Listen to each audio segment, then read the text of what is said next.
종교계와 서울시가 수원 세모녀 사건 재발을 막기 위해 동단위 종교협의회를 구성하고 지역 내 위기 가구를 발굴하기로 했습니다.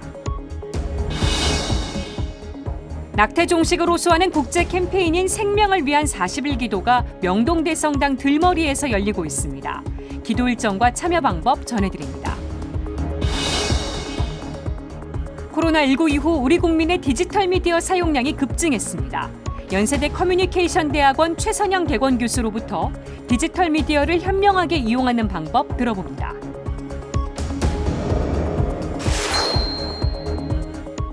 시청자 여러분 안녕하십니까? 10월 4일 화요일 CPBC 뉴스 시작하겠습니다.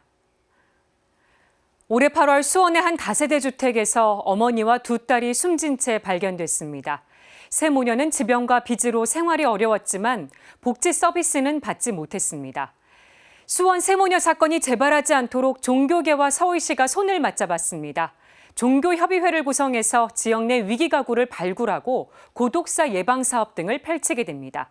김영규 기자가 보도합니다. 서울시가 가칭 동종교협의회 지원사업 공모에 나섰습니다. 지역 내 급증하는 복지 사각지대 대응 역량 강화를 위해서입니다. 아울러 종교단체 독자적으로 시행하는 기부 봉사활동과 공공부문 간 연계 협력을 통한 지원의 효율성을 높이기 위해서입니다. 동단위 종교협의회는 동주민센터와 동지역사회 보장협의체, 종교단체 등으로 구성됩니다. 종교단체는 천주교를 비롯해 불교, 개신교, 원불교, 천도교, 유교, 민족종교 등이 해당됩니다.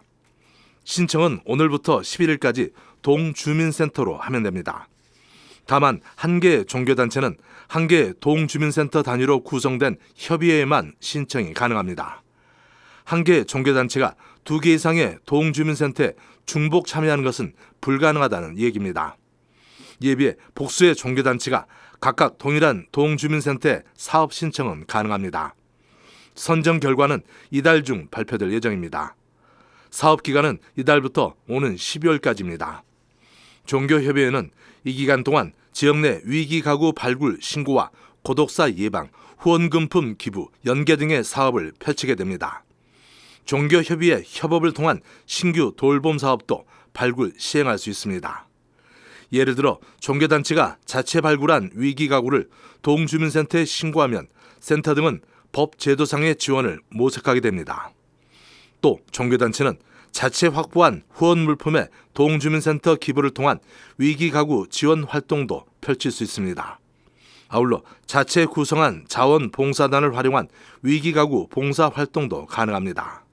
공공과 민간 부분이 연계 협력을 통해서 촘촘히 어려운 이웃을 찾아서 이분들이 제도적 지원을 받을 수 있게 하는데 기여할 수 있을 것으로 보고 있고요. 또한 복지 수급을 받을 수 없는 분들에 대한 지원이나 고립가구가 사회관계망을 형성하는 데 종교단체의 인적 자원이나 다양한 활동이 큰 도움이 될 수 있을 것으로 기대하고 있습니다. CPBC 김영규입니다. 낙태 종식을 호소하며 전 세계가 함께 기도하는 캠페인이죠. 생명을 위한 40일 기도가 명동대성당 앞에서 시작됐습니다. 하루에 12시간씩 태아를 위한 기도가 릴레이로 이어지고 있는데요. 제가 생명을 위한 40일 기도에 직접 참여했습니다. 생명을 위한 40일 기도 셋째 날, 명동대성당 들머리에 마련된 부스에 가니 임신 주수별 태아 모형이 놓였습니다. 앞 시간 봉사자로부터 간단한 설명을 들은 뒤 성호를 긋고 캠페인을 시작했습니다. 3일차 지향과 성경 말씀, 묵상글을 읽으며 캠페인의 취지를 되새겼습니다. 이어 침묵 가운데 묵주기도를 바치며 생애 첫 피켓팅을 했습니다. 가을이지만 따가운 햇살 아래 서 있으니 등줄기에 땀이 흘러내립니다. 수정부터 인간의 생명이 시작된다. 당신과 당신의 아기를 위해 기도합니다. 명동대성당 앞으로 가는 사람들은 피켓에 적힌 문구를 흘끗 본 뒤 가던 길을 재촉합니다. 혹시 낙태로 숨진 태아들에 대한 시선도 이와 같진 않을까 하는 생각이 들었습니다. 지금 시각이 1시 40분입니다. 제가 생명을 위한 기도 캠페인에 함께한 지 딱 40분이 지났는데요. 저는 오후 1시부터 혼자 하지 않고 이렇게 함께 봉사하는 봉사자분이 계셔서 조금 더 힘이 나고 있습니다. 남은 20분도 열심히 채워보겠습니다. 생명에 대한 묵상이 깊어지는 사이 1시간이 지났습니다. 다음 봉사자인 수녀님들과 교대하고 피케팅을 마쳤습니다. 생명을 위한 40일 기도는 낙태 없는 세상을 위해 전 세계가 함께하는 기도운동입니다. 1년에 2번 봄과 가을에 40일씩 진행되는데 기도 덕분에 낙태하려던 마음을 돌린 여성이 꽤 많습니다.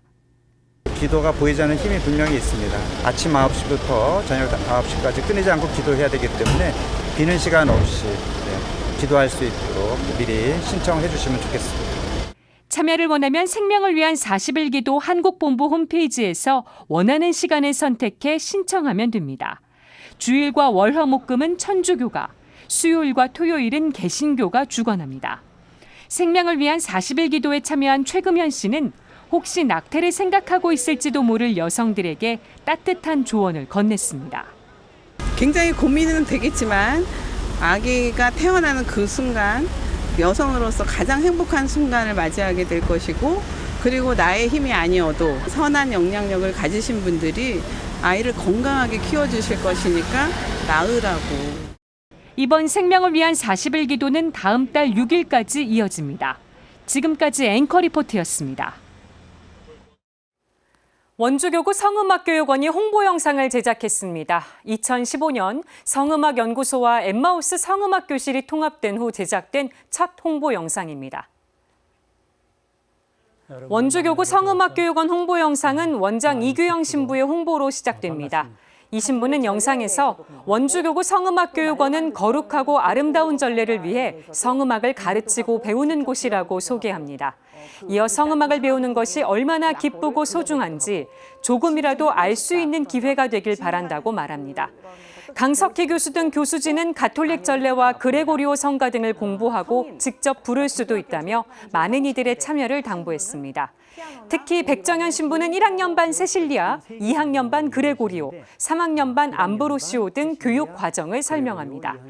영상에는 올 때마다 은총을 받고 가는 마음이라는 교육생들의 소감도 담겼습니다. 영상은 원주교구 홈페이지에서 볼 수 있습니다. 은총받고 가는 마음으로 그렇게. 하루에 스마트폰 얼마나 많이 사용하시나요? 코로나19 이후에 우리 국민의 스마트폰 사용량 또 디지털 미디어 이용량이 급증했습니다. 디지털 미디어의 올바른 이용법 전문가와 함께 짚어보겠습니다. 연세대 커뮤니케이션 대학원 최선영 마리아 개건 교수님 나오셨습니다. 교수님 안녕하세요. 네, 안녕하세요. 우리 국민들 요즘 스마트폰 사용량, 유튜브 시청량 엄청나게 늘어난 것 같습니다. 혹시 이게 조사된 자료 같은 게 있을까요? 네, 그 작년 가을에 실시된 한 조사에 따르면 성인과 청소년의 스마트폰 이용 그리고 영상 시청에 대해서 조사한 결과가 있었는데요. 청소년층에서 굉장히 많이 동영상 시청을 하는 것으로 나타났습니다. 수업 외에, 온라인 수업 외에 여가 시간을 보내는 목적으로요. 또 최근에 언론진흥재단에서 그 조사한 바에 따르면 노년층의 경우에는 젊은 세대층보다 굉장히 높게 20대보다 15배, 30대보다 5배 넘게 유튜브에 정치 시사 콘텐츠를 시청하는 걸로 조사된 자료가 있었습니다. 네. 또 카카오톡으로 이런 또 영상들을 공유해서 지인들과 또 대화를 나누는 경우도 많고요. 그런데 이런 유튜브와 같이 알고리즘 기반의 그 영상 서비스들은 계속해서 영상을 추천해주기 때문에 시청을 중단하기가 굉장히 어려워요. 그래서 계획된 시청을 하기도 어렵고 적정한 시청을 하기도 좀 어려운 그런 문제점이 있고요. 네. 또 하나는 이런 OTT 서비스라고 하죠. 넷플릭스나 웨이브 같은 이런 서비스를 이용하는 분들도 늘어났는데 구독료를 내니까 내가 많이 볼수록 이득이다라고 생각하는 인식이 있어서 오히려 영상 시청량이 좀 늘어나는 경우도 생겨난 거죠. 네. 근데 이것의 문제는 뭐냐면 우리가 전통적으로 중시해왔던 인간관계라든가 사회적 관계 맺기 같은 것들이 약화되는 그런 문제가 생겨날 수 있을 것 같습니다. 네. 네. 요즘은 뭐 아기들도 유튜브를 능숙하게 이용하는 시대입니다. 부모들이 쥐어주는 경우도 적지 않게 있는데 이런 아이들의 디지털 미디어 사용을 부모들이 어떻게 이끌어주면 좋을지 좀 듣고 싶습니다. 사실 아이들이 너무 일찍 영상에 노출되면 뇌 발달이 좋지 않아서 뭐 미국 같은 경우에는 18개월 미만의 아이들은 영상을 보여주지 않는 게 좋다. 그리고 5세 미만의 아이들에게는 1시간 이하로 시청을 하는 게 좋다라고 권고는 하고 있는데요. 네. 하지만 실제적으로 뇌에 영상 시청이 얼마나 악영향을 미치는지는 확실치는 않습니다. 그리고 지금 교육 콘텐츠라든가 또 양육의 기능을 영상 콘텐츠들이 많이 하고도 있거든요. 그래서 네. 너무 부정적으로만 보기보다는 그 영국 같은 경우엔 이런 가이드라인을 만들었습니다. 그 영상 시청이 수면의 질이라든가 또는 가족과의 상호작용 그리고 신체 활동과 같이 발달기의 아동들이 해야 되는 신체 활동에 방해가 되고 그 시간을 좀먹을 수 있다라는 그런 관점에서 오히려 공포감을 가지고 미디어를 아예 안 보여주기보다는 계획된 시청을 하게끔 부모의 시청 지도가 필요하다라고 이제 권고를 하고 있거든요. 예. 그래서 아이에게 어떤 미디어를 언제 어떻게 또 어느 정도의 양으로 보여줄지는 부모가 결정하는 게 좋습니다. 왜냐하면 시청 습관이 한번 형성되면은 바뀌기가 굉장히 어렵기 때문인데요. 네. 가장 좋은 거는 부모가 아이와 함께 동반 시청을 하면서 소통을 하면서 보는 게 가장 좋고요. 그리고 이제 우리 아이는 내가 혼자 밥 먹을 때 그냥 혼자 보게끔 놔뒀는데 잘못된 거 아닐까 하고 생각하시는 부모님들도 계실 텐데 네. 다행히 아이들은 반복 시청이라는 걸 합니다. 그러면 지금이라도 아이가 무엇을 보고 있는지 공유하고 소통하면서 아이와 함께 시청하는 게 중요하다고 생각합니다. 네. 네. 앞서 얘기해 주신 조사 결과에서 어르신들 디지털 미디어 이용률이 높다는 걸 보고 좀 놀랐는데요. 어르신들은 디지털 미디어를 어떻게 현명하게 이용하시면 좋을까요? 사실 잘 이용하시면은 삶의 만족감도 높아지고 고독감도 줄어든다는 그런 연구들이 많이 있거든요. 그런데 앞서서 얘기했듯이 이 노년층들은 사회적 단절을 느끼기 쉽고 또 지인들이나 자기 편에게 사회적 지지라든가 또 그런 공감대를 형성하는 거를 원하시는 경향들이 있습니다. 네. 그런데 이제 자주 사용하시는 이용하시는 이런 유튜브의 정치 시사 콘텐츠 같은 경우에는 필터 버블이라고 해서 유사한 콘텐츠만 계속해서 추천해주는 그런 경향들이 있어요. 네. 그러니까 일부 유튜버들이 말하자면 가짜 뉴스라든지 부정확한 정보를 유포하는데도 그걸 모르고 그냥 지나가실 수도 있거든요. 네. 그러니까 주의를 기울여서 사용하셨으면 좋겠고 주변의 이웃이나 지인들도 정치뿐만 아니라 다른 다양한 관심사에 관심을 기울이도록 소통하고 이 디지털 미디어를 이용해서 지지를 해주는 게 좀 필요할 것 같습니다. 네. 네. 끝으로 청장년들에게 해주시고 싶은 말씀 짧게 부탁드리겠습니다. 워낙 잘들 하고 계신데요. 마찬가지로 사회활동과 인간관계에 그 단절까지 가져올 정도로 이용하면 안 될 것 같고요. 형식이 내용을 결정한다라는 말이 있습니다. 아무리 네. 좋은 내용이나 좋은 콘텐츠라도 혐오라든가 막말이라든가 또는 그 조롱을 하는 그런 콘텐츠들을 좀 경계해서 사용을 하는 게 좋을 것 같고요. 스스로 가급적 정제된 그런 언어를 사용했으면 좋겠다라는 생각을 합니다. 알겠습니다.